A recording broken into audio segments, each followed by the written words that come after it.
साथ संगत जी, प्यार से कहना धन निरंकार जी। भाव तो वही था कि ये भक्ति हमारे जीवन में कैसे पक्की होती जाए कि सिर्फ ये भक्ति को अगर हम ये समझ लें कि हमने बहुत धार्मिक ग्रंथ पढ़ लिए हैं तो अब हम भक्त बन गए हैं, तो भक्ति तो तब तक नहीं शुरू होती जब तक हम ये समझे कि वो सारे जो ग्रंथ है वो कह क्या रहे हैं। और वो सब यही कह रहे हैं कि हम इस जीवन काल में ये जीते जी इस परम पिता परमात्मा की पहचान कर लें कि कैसे हम क्या है, हमारा असली जो रूप है, हमारी आत्मा का जो एक शुरू कहाँ से हुई, आत्मा का जो अंश परमात्मा से निकली है, तो ये परमात्मा की जानकारी जिसका बोध हो सकता है, तो ये जीवन अगर हमने चाहे कितने भी साल जिया हो पर उसमें ये हमारे को परमात्मा का दर्शन नहीं हुआ हो, परमात्मा की जानकारी नहीं है, तो ये जीवन व्यर्थ ही जा रहा है। तो ये जीते जी जब हम इस परमपिता परमात्मा को जान सकें, उसको पहचान कर अपने जिंदगी में डालें, हर पल में ये एहसास रखें परमात्मा का, तो ही जीवन सही मायने में जिया जा रहा है। हर जगह पर यही बात संतों ने यही सत्संग में भी फरमाया कि हम कैसे अपने आप में अपने मानवीय गुणों को और पक्का करते रहें, कैसे हम पल पल एक अपने आप को बेहतर इंसान बना सकें, कैसे हमने इस जीवन में जीना है, जिंदगी में जीना है और उसी समाज में जीना है, पर साथ ही साथ हम कैसे वो जिंदगी को जीते हुए ये संसार का प्रभाव ना लें अपने ऊपर, पर ये परमपिता परमात्मा निरंकार का प्रभाव पहले हमारे अंदर असर करे, फिर हम अपने समाज तक भी ये बात पहुंचाएं, अपनी दुनिया तक भी ये बात पहुंचाएं कि ये ब्रह्म ज्ञान जो मिला है इससे कैसे जीवन सुधारा जा सकता है। और फिर जब अंत काल आएगा, जब ये मृत्यु होगी, तो ये पार उतारा भी सिर्फ और सिर्फ इस ब्रह्म ज्ञान के द्वारा ही किया जा सकता है। तो अभी जैसे हरदेव वाणी के शब्द में सुन रहे थे, हाँ जी, तन की सुंदरता तो केवल आंखों तक रह जाती है, मन की सुंदरता दूजे के दिल में जगह बनाती है। तो इस हरदेव वाणी के शब्द में यहाँ जहाँ एक तन की सुंदरता की बात आ रही है, वहाँ ये कहा जा रहा है कि अगर ये किसी का हम तन देखते हैं, वो खूबसूरती अगर हम एक दिन नज़र आ रही है, तो वो खूबसूरती देखने के लिए हमें जो आंखें मिली हैं, हम उसको देख के वो अप्रिशिएट तो करते हैं कि ये ठीक है, किसी ने इतनी मेहनत करके अगर कोई एक्सरसाइज की है या फिर कैसे भी अपने योगा करके सेहत का ध्यान रखा है, और वो चाहे कैसा भी आकार उसने अपने शरीर का बनाया मेहनत करके खूबसूरत सा, तो वो एक वाकई ही बहुत मेहनत की गई है, तो वो बहुत ही सुंदर है, पर ये चीज़ आंखों ने देखी है। पर अगर कोई व्यक्ति हमें ऐसा मिले जिससे हम कुछ पल बात करें, चाहे उसके शरीर में वो उतनी मेहनत ढल के इतनी खूबसूरत एक मसल्स, एक टोन, एक डेफिनेशन ना हो, फिर भी उससे कुछ पल जब बात की जाए और पता लगे कि कैसा ये व्यक्ति का मन है, कितने प्यारे इसके विचार हैं, और ये कैसे इतना मुस्कुराते हुए इसकी बोली भाषा में कितना प्यार है और बिल्कुल ऐसे शब्दों का प्रयोग नहीं कर रहा जो दिल दुखाने वाले हैं। जब ऐसे व्यक्ति को हम मिलते हैं तो फिर वो बात आ जाती है कि शरीर की सुंदरता तो आंखों ने देख ली, पर एक चरित्र एक इंसान के जो है वो मन में इस तरह बैठ गया कि हम इंतज़ार करते हैं कि ये व्यक्ति जो हमें मिला था वो अगली बारी कब मिलेगा फिर से। बहुत मुबारक है, अपने शरीर का बहुत ध्यान रखना है, परमात्मा ने ही ये शरीर दिया है और इस शरीर को ज़िंदगी भर ठीक रखने की मेहनत हमारी है, तो वो बहुत मुबारक है। पर उससे ज़्यादा ज़रूरी अपने मन को साफ रखने की जो बात आती है कि मन को कैसे साफ रख सकते हैं, कैसे ये जब हमें पता है कि ये परमात्मा तो अंग संग 24 घंटे है, तो कैसे हम अपने मन में फिर भी वो विकार आने देते हैं, नफरत आने देते हैं, निंदा आने देते हैं, और भी ऐसी तंग दिली और कितना कुछ हम अपने जीवन में फिर भी इनवाइट कर लेते हैं, जो कि बिल्कुल एक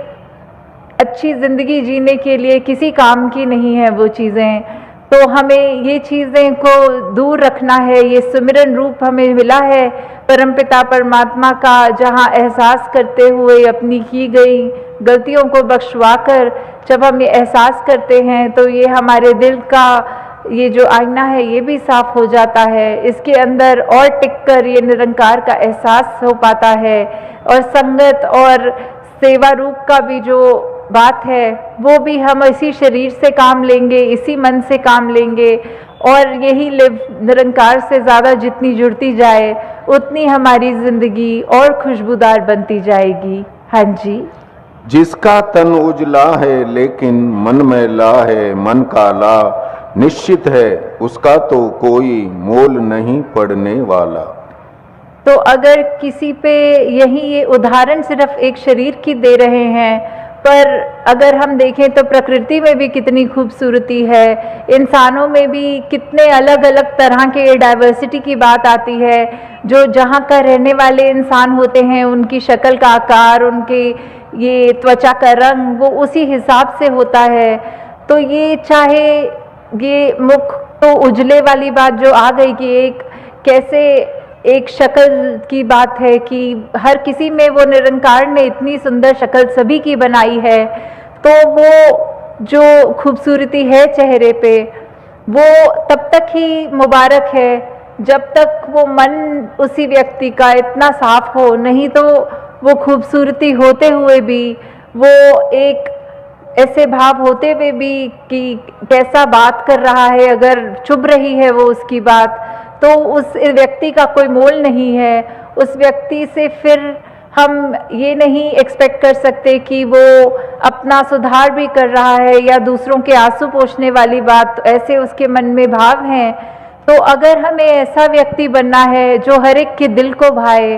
तो हमें अपने अंदर जो हमारा मन है इसको हमने साफ रखना है, अपनी सोच को साफ रखना है, अपने व्यवहार को साफ रखना है, अपने ये जो भी हमारे कर्म हैं अपने कर्मों में कुछ भी चालाकी ना करते हुए बस उस भाव से कि कुछ भी अगर कर रहे हैं तो ये समर्पित भाव है, ये दातार तूने कराना है, ये तेरे को अर्पण है जीवन। तो ऐसा ही जीवन, ऐसी ही सांसें, ऐसा जिया जाए जो सिर्फ और सिर्फ ये परमात्मा ही उससे व्यवहार से झलके, सोच से झलके, कर्मों से झलके। तो इसी शब्द में जहाँ बार बार ये खूबसूरती का एग्जाम्पल लेते हुए कर रहे हैं, पर भाव यही है कि हम यहाँ कितने जो बैठे हैं, चाहे एक गुलदस्ते का एग्जाम्पल लें, भिन्न भिन्न प्रकार के फूल हैं, तो ऐसे ही अगर हमने मनुष्यों ने अपने आप में कोई अलग रंग या अलग कहीं के रहने वाले या पहनावे या जाति को लेकर अगर ऐसा कुछ हमने मन में एक अलग दूसरे को समझा या दूसरे को अपने जितना श्रेष्ठ नहीं समझा, तो ये तो हमारी गलती है। ये तो हमारे ऐसे सोच है जो हमारे मन को बहुत मैला कर रहे हैं, और हमें हर एक में ही इस परमात्मा का जो दीदार करना है। सभी के अंदर एक ही आत्मा है, और यही एक आत्मा परमात्मा की दात है, उसी का अंश है। तो फिर कोई सवाल ही नहीं कि किसी से हम उस बेसिस पे नफरत करें कि ये कहीं का है या इसके खाने पीने का स्टाइल मेरे स्टाइल से मैच नहीं करता। तो हमें हर एक में इसी प्रकार जब परमात्मा नजर आएगा तो फिर हमारा मन अपने आप साफ हो जाएगा, हमारी जिंदगी का एक मोल लग जाएगा। हम भी ऐसे काम करेंगे जो हमारी गिनती फिर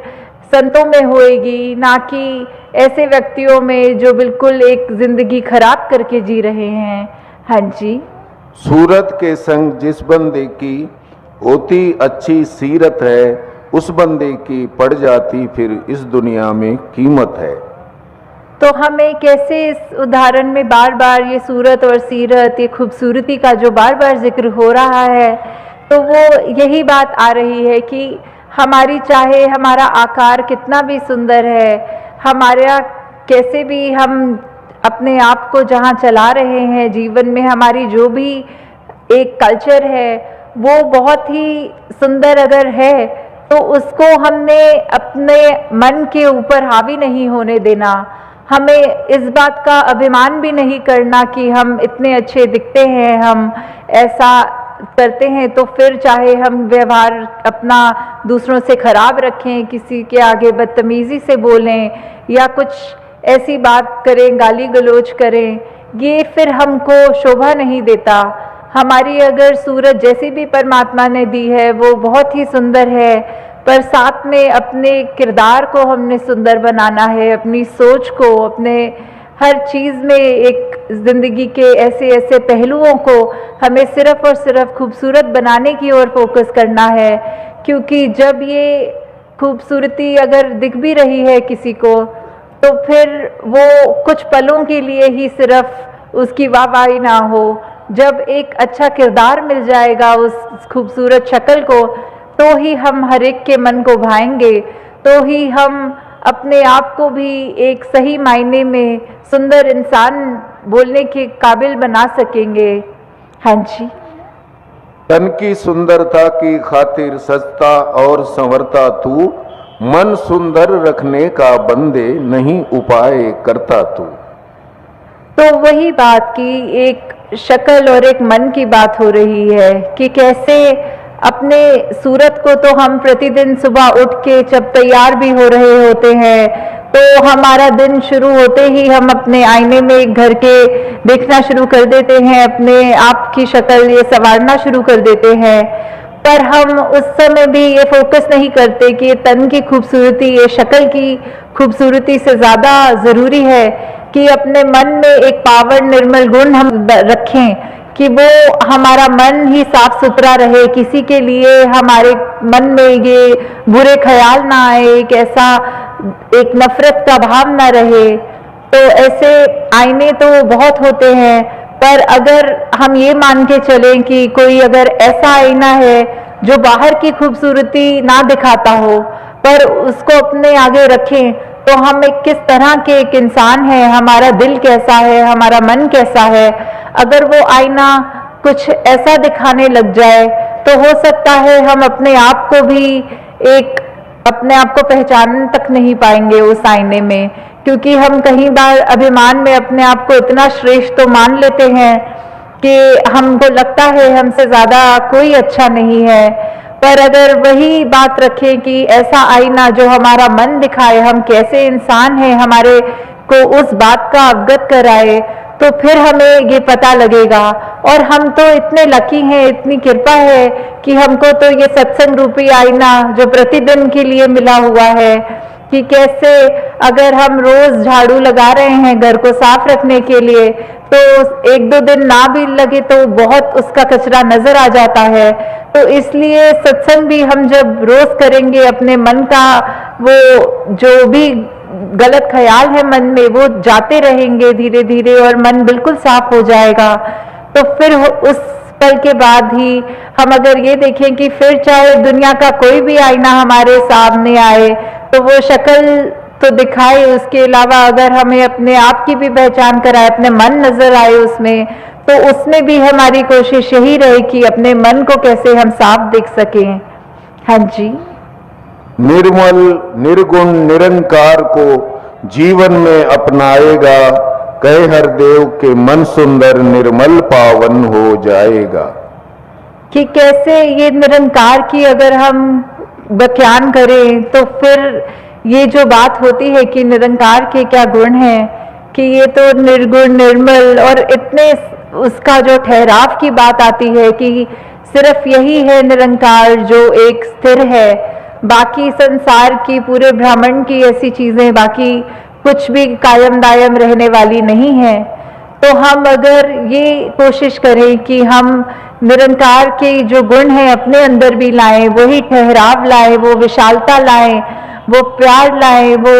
एक एक खूबी जो अपने अंदर हम बसा सकें, तो अगर हम उसको बसा पा रहे हैं तो हम we are becoming more like God, वो निरंकार के जैसा हम और बन सक रहे हैं। और यही जो खूबी है कि अपने मन को जब हम साफ रखेंगे तो फिर हमको एक ऐसा संसार मिलेगा। अपने आप से शुरू करेंगे, अपने घर से शुरू करेंगे, अपने मोहल्ले से, अपने देश से, फिर ये पूरे संसार में एक ये जो बार बार वननेस की भी बात हम सुनते हैं कि कैसे एकत्व, ये कैसे एक पूरे संसार में इस्टेब्लिश हो सकता है। ये सिर्फ और सिर्फ हमारे अपने मन से शुरू होने वाली बात है। कैसे हम ये भाईचारा, प्रेम, निम्रता, ये दुनिया जो दीवार रहित हम चाह रहे हैं कि एक भेदभाव ना हो, एक ऐसे हमने अपने आप को इतना तंग दिल नहीं करना, अपनी नज़र को इतनी नैरो माइंडेड नहीं करना कि चाहे कितनी भी दीवारें हमारे आगे खड़ी हो जाए हम उसमें इतने फंस गए। हमें तो ये दीवार तोड़कर एक पुल का काम करना है। तो कैसे हमने हर एक के दिल तक पहुंचना है, कैसे हमने ये समदृष्टि वाली भावना रखनी है, एक हर तरफ संसार में अमन के लिए हमें कैसे खुद एक ऐसा व्यक्ति बनना है जो हर एक को उसकी एक छोटी सी गलती पे उसको कोसे नहीं, बल्कि एक क्षमा के भाव रख के दूसरे के लिए भी, अपने लिए भी। कैसे हमने फिर वो संसार में एकता का एक प्रतीक बनना है कि कैसे हमारे एक एक दिन के पल में अगर हम ऐसा कोई काम कर रहे हैं जो हमको सुख दे रहा है, हमको ठीक रख रहा है, ऐसे न जाने हमें पता भी नहीं लगता। काफ़ी बाहर के भी हमें अगर देखते हैं व्यक्ति, कोई अजनबी होते हैं, कुछ देर की बस यात्रा भी साथ करके वो उतने में ही जानना चाहेंगे कि आपका स्वभाव तो बहुत ही ठहराव वाला है, आपके अंदर बहुत गुण देखने को मिले, तो आप ऐसा क्या अलग करते हैं जो बाकी हम सब नहीं करते। तो ऐसे हमारे जीवन में जो बात आती है कि हमें इस निरंकारी मिशन का चलता फिरता जो प्रचार बनना है वो सिर्फ हमारी बातों से नहीं, हमारे कर्मों से ज़्यादा बाकी सबको नज़र आएगा। तो कैसे हमने एक जो विश्व में शांति का प्रतीक बनना है, कैसे हमने अपने जीवन में सिर्फ और सिर्फ ये खुशबू ऐसी रखनी है कि एक फूल की तरह जो मसलने के बाद भी सिर्फ खुशबू देता है। कहीं ऐसे ना हो जाए कि हम कहीं चल रहे हैं और अगर चलते चलते किसी दूसरे व्यक्ति का गलती से पैर हमारे पैर पे पड़ जाए तो हम उसको आगे से गुस्सा करने लग जाएं, उसको कठोर बोल दें। तो वो हमें नहीं करना है। हमको हर एक के लिए ये क्षमा का भाव मन में रखते हुए, हर एक के लिए ये दया करुणा अपने अंदर रख के कि कैसे हमने एक सिर्फ अपने सुपरफिशियल, एक सिर्फ अपने तन के लिए ही प्रयत्न नहीं करना पूरे दिन में कि हम थोड़ा बेहतर दिखने लगें, पर बात वही है, मन की बात है। ये जितना ज़्यादा हम परमात्मा के करीब अपने आप को जोड़ेंगे, ये निरंकार हमारे अंग संग है, पर उसके साथ अपना कनेक्शन जितना ज़्यादा करेंगे, जितना ज़्यादा सेवा में ध्यान लगाएंगे, सिमरन में, सत्संग में, तो उतना हमारा मन के ऊपर जो मेहनत है वो ऐसे ही होती है कि हमने अपने मन को भी फिर वो निरंकार जैसा ठहराव, वो गुण उसमें भी आएंगे जब, तो अपने आप हमारी ये जिंदगी सुधरती चली जाएगी। और फिर हमारे अंदर कोई ऐसे भाव नहीं आएंगे कि हमारी शक्ल तो हमने सुंदर बना ली, पर जो नज़र है, जो दूसरे को नीचे देखती है, अपने आप को ऊंचा देखती, में हमने क्या देखना है कि ये निरंकार की जो अंश है, ये आत्मा हमारे अंदर है और हमारे जीवन का लक्ष्य है अपनी आत्मा को परमात्मा से मिलाने का। तो जहाँ कि हर एक को, जब हम हर एक के अंदर वो नूर देखेंगे, ये निरंकार का ही अंश देखेंगे, तो फिर ही प्यार होगा। नहीं तो वो पॉसिबल नहीं हो पाता कि अगर हम जैसे यहाँ बैठे हैं, किसी का नाम तक भी नहीं जानते, या कोई और अभी कोई दूसरे देश में कोई बैठा होगा जिसको कभी ना मिले हैं ना मिलेंगे, तो कैसे पूरी सृष्टि से ही हम उस तरह प्यार कर सकें। तो वो केवल तभी हो सकता है जब हम ये रचनहार, ये परमात्मा निरंकार से ही प्यार करें। तो अपने आप वो हमारी आंखों के आगे ज्ञान उजाला जब हो जाता है तो सब कोई एक समान दिखता है, फिर वही प्यार आता है। और ये संतों ने भी युगों युगों से ऐसे ही बताया है कि अगर हम जी रहे हैं तो हमें नफरत नहीं करनी, प्यार करना है। और वो प्यार जैसे कबीर जी ने भी कहा है कि 2.5 अक्षर प्रेम के, तो वही बात कि हम अपने सिर्फ आपसे तो पहले करें, उससे पहले इस निरंकार प्रभु परमात्मा को देखकर हर एक से वही प्यार एक्सटेंड करें, तभी हर चीज़ और प्यारी लगती है। कि अगर हम कुछ किसी से मिल रहे हैं और वो बिल्कुल एक अजनबी है, तो भी उसके लिए मन में पहली फीलिंग ही वो प्यार की आएगी, क्योंकि ये जो परमात्मा ने दिल बनाया है उसको आइडियली सिर्फ प्यार करने के लिए ही बनाया है। और जब वो प्यार दूसरी फीलिंग्स, नेगेटिविटीज़ में अगर हम ज़्यादा अपना रुझाव रखेंगे, तो मन में पहले किसी को देखते ही वो चेहरे पे मुस्कुराहट की बजाय वो एक शिकन आता है। तो इसी में हमें ये देखना है कि किस तरह हम अपने आप में वो तब्दीली लाएं, ये ज्ञान प्राप्त करके एक वो अपने मन में ठहराव लाएं, ये प्यार और बढ़ाएं अपने दिल में, कि हर एक में ही फिर ये निरंकार का, खुदा का अंश जब दिखे तो हर एक से ही उस तरह प्यार हो जाए। हाँ जी। अन के घट घट अंदर सबना दा सत्कार करन। तो फिर ये भाव प्यार के बाद आता है सत्कार का। जब हर एक में खुदा को देखा तो उसमें सत्कार कैसे करेंगे एक दूसरे का? जब हम जजमेंटल नहीं होंगे किसी के बारे में, उनको देखकर कि वो इस तरह के व्यक्ति हैं या इस तरह उनका एक आचरण है, तो वो अपना हमें अनुमान नहीं लगाना, अपने अनुमान के अनुसार अपने दिमाग में नहीं बिठाना कि ये ठीक इंसान है या ये गलत इंसान है। जब वो जिस दिन जजमेंट्स ख़त्म हो जाती हैं तो मन में फिर वो सत्कार की भावना एक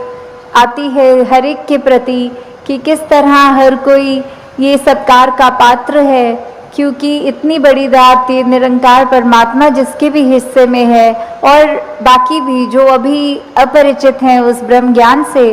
तो हर एक में जब वो देखेंगे तो मन सिर्फ वो प्यार करेगा, सत्कार करेगा। और फिर हम हर एक को वो बेनिफिट ऑफ डाउट की जो बात आती है कि अगर किसी ने कुछ हमें गलत भी कर दिया, कोई किसी का कर्म हमें दुख पहुंचाता है,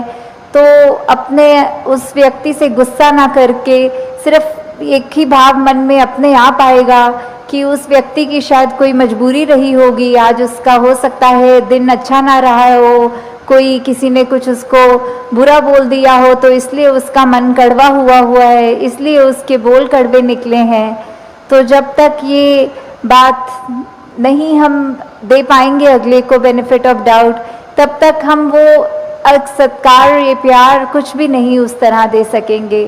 क्योंकि हम अपने आप को तो बहुत जल्दी उस तरह माफ़ कर देते हैं कि चलो ये चीज़ हमसे गलत हो गई, कोई बात नहीं, हम अपने आप को माफ़ कर रहे हैं। पर वही अगर सामने वाला व्यक्ति कुछ अगर गलत करता है तो एकदम से हम उसका एक वो जजमेंट पास करते हैं, हम ये सोच विचार कर लेते हैं कि ये इंसान को तो आज के बाद मुड़कर देखना भी नहीं है। तो हमें इस तरह अपने जीवन में सुधार करना है कि किसी ने अगर कुछ गलत कर भी दिया तो उसके लिए भी मन से यही अरदास करनी है कि दातार कृपा करके ये जो भी कमियां हैं हमारे अंदर, दूसरों के अंदर, वो दूर होती जाएं और ऐसे ही प्यार और सत्कार जग में बढ़ता चला जाए। हाँ जी। गुण गावण नित ऐसे एक दे ऐसे दा दीदार करन। तो ये जो दीदार की बात होती है, किसका गुण गाना है, किसके दीदार करने हैं, तो वो ये परमपिता परमात्मा निरंकार, ये जो एक ऐसी सत्ता है जो शुरू से है, वो हमेशा से कायम दायम रहने वाली, कि कैसे हम जब तक वो एक निरंकार जो इस तरह से देखा जाए, अगर एक व्यक्ति दूसरे को देख रहा है तो उनकी आंखों के बीच में भी वो है, वो अपनी पलकों से भी नज़दीक है, जैसे बोलते हैं शारक से भी नज़दीक। तो इतना करीब होने के बाद जब वो अपनी आंखों से नहीं खुद देखा जाता, वो संतों का संग करने के बाद ही ये दात प्राप्त होती है, जो अपने लिए तो सुखदायी होती भी है और हमारे जीवन में वो ऐसा एक हमारा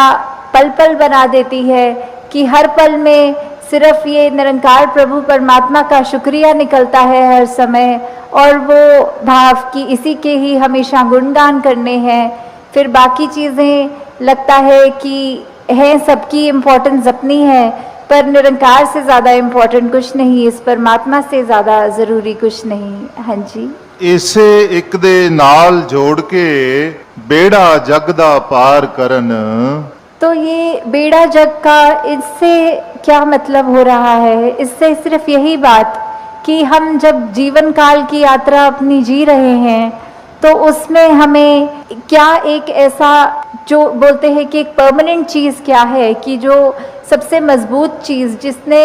वो स्थिर है, उसने कभी हमारे उतार चढ़ाव के साथ उतरना चढ़ना नहीं है। जैसे एक तूफान आता है तो हमें बोला जाता है कि कोई ऐसी चीज़ को पकड़ लो, जैसे पेड़ या कुछ, जो अपना ज़मीन के अंदर इतनी मजबूती से जिसकी नींव गड़ी हो, ताकि वो हवा फिर हमें उड़ा नहीं सकती। हमने एक ऐसी स्थिर चीज़ को पकड़ लिया है जिसके कारण हम भी, वो हवाएं हमको उड़ा के नहीं ले जा सकती। तो ऐसे ही जीवन में हम अपने जीवन को तब तक अपना अच्छे से जीवन जी सकेंगे जब तक हम ये निरंकार के साथ अपने मन से ना जुड़ें। तब तक वो एक जीवन भी हमारे उतार चढ़ावों के साथ फिर उथल पुथल मचाता है मन में। तो निरंकार का ही आसरा लेना है, निरंकार में ही अपनी श्रद्धा रखकर ये वो बात करनी है कि हमें ये अब जो स्थिर चीज़ मिल गई है, जो कभी एक किसी भी सिचुएशन में अपनी जगह से नहीं हिलती, तो हम फिर वो एक मजबूती का और सहारा लेते चलते जाते हैं, और हमारा मन भी और सहारा पक्का करके, एक विश्वास और बढ़ाकर, फिर हमारे जीवन में ऐसे भी कोई कर्म नहीं हो पाते जो अपने लिए भी नुकसानदायक हों और औरों के लिए भी नुकसानदायक हों। हाँ जी। ਸਵਾਸ ਸਵਾਸ ਇਸ ਇੱਕ ਨੂੰ ਸਿਮਰਨ ਦੂਜਾ ਕਦੇ ਧਿਆਵਣ ਨਾ। तो फिर जब एक ये लगन लग जाती है निरंकार के साथ, ये अपने इसको हम हर पल अपने जहन में, अपने ऐसे कर्मों में, अपने भावों में पल पल, वो हमें पता भी नहीं लगता कि जिस तरह सांस लेना होता है उसके लिए कोई खास समय अलग से नहीं निकलता, कुछ भी करते हुए हम वो श्वास लेते हैं, वैसे ही ये निरंकार का एहसास हमारे मुख से उस तरह कभी तो शब्द रूप में भी सिमरन निकलता है, और कभी अगर कोई अन्य काम में व्यस्त हों तो भी वो एक लिव जुड़ी जिसको बोलते हैं निरंकार के साथ, तो जब वो हो वहाँ पे हम रहें पूरे समय, तो दिन में कुछ भी करते चले जाएं, पर लगातार एक चीज़ एक कांस्टेंट रहती है, वो है कि ये निरंकार का एहसास। तो जब तक हम वो सिमरन रूप में अपना नाता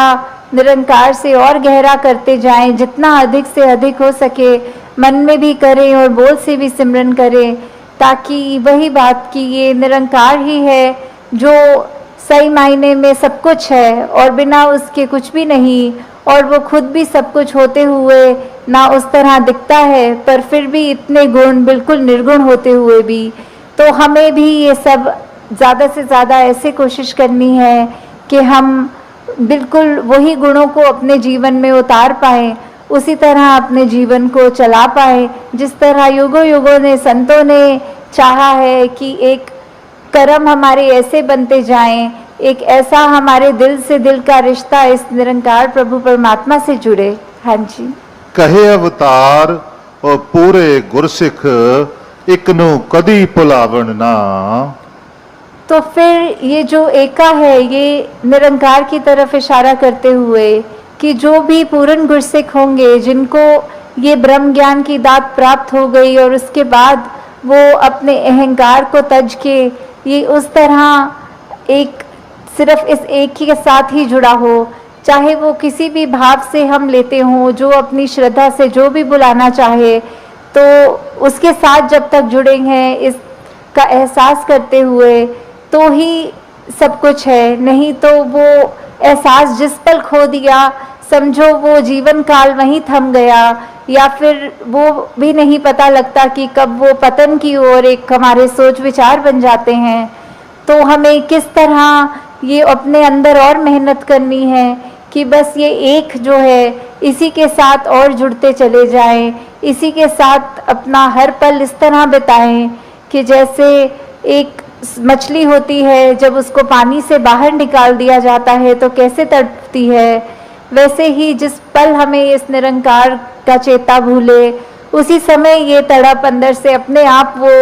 लिव वापस जोड़ दे। तो इस तरह कोशिश करके अपने जीवन को हम एक उस तरह ढालें कि किस में हमें, जहाँ ये निरंकार प्रभु परमात्मा जो अंग संग है, सदा है, कायम है, और उसको ना कोई काट सकता है, ना उसको कोई गीला कर सकता है, एक ऐसा परमात्मा जो शुरू से था और अंत तक है और उसका कोई अंत ही नहीं है।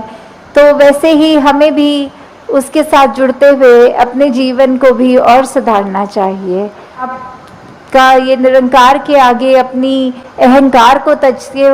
सिर्फ एक वो शीश झुकाकर, एक चेहरों पे मुस्कुराहट रखकर, ये जो अंदर और सीखने की भावना कि एक गुरसिक का तो जीवन ही यही है कि हर पल सिर्फ सीखना ही सीखना है, तो उसी भाव से जब एक मर्यादित रूप में सत्संग होती है और सारी वो बातें सबकी सुनी जाती हैं, तो अपना मन जहाँ हमारा और साफ होता जाता है, जीवन में अच्छे गुण आते रहते हैं, और उसी तरह हम एक और खूबसूरत ये इंसान बनते हैं। हम खुद भी इस मिशन के साथ जब जुड़े हैं, तो ये निरंकारी मिशन का हम एक एक व्यक्ति, हम यहाँ एक एक महापुरुष अपने जीवन को उस तरह सुधार के रखे कि एक